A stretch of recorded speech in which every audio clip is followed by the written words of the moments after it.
Un lunch presque parfait, c'est un concours culinaire destiné aux jeunes du deuxième cycle, la polyvalente Louis-Saint-Laurent. Sébastien Tison, agent de développement loisirs à la MRC du Haut-Saint-François.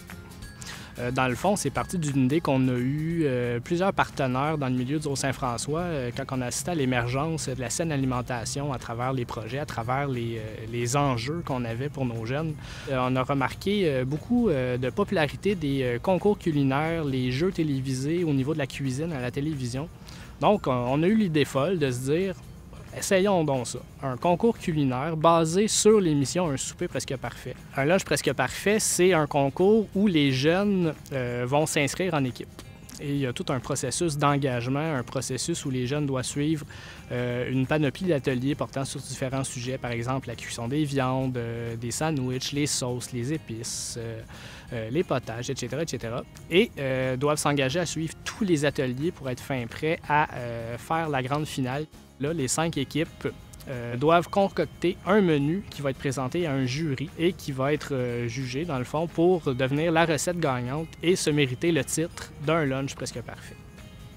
On souhaitait que ce projet-là favorise les saines habitudes de vie parce qu'on sait que c'est un enjeu important pour nos jeunes et aujourd'hui et pour leur avenir. Véronique Beaumont, agente de sensibilisation à l'entrepreneuriat jeunesse au Carrefour Jeunesse Emploi du Haut-Saint-François. Ils apprennent à cuisiner avec Jean-Patrice, qui est un excellent chef de brigade, qui est vraiment patient avec les jeunes. Mais ils ont appris à fabriquer leur pain, à calculer qu'est-ce qui contenait l'assiette. Y a-t-il une bonne portion de légumes? Est-ce que c'est trop de viande? C'est pas assez? Et souvent, le parent se retrouve à être le testeur. Des fois, c'est heureux, des fois un peu moins. Ça va plus loin que juste cuisiner ici à l'école. Ils le font à la maison. Des parents qui témoignent disent « Mon jeune n'a jamais voulu toucher à une casserole. » Et là, c'est la folie depuis un mois. Toutes les fêtes de semaine, ils s'essayent. Ça a quand même un bel impact aussi sur la famille. Au niveau de la visibilité, l'aventure est captée et filmée en entièreté grâce à nos collaborateurs majeurs comme MaTV et Câble Action.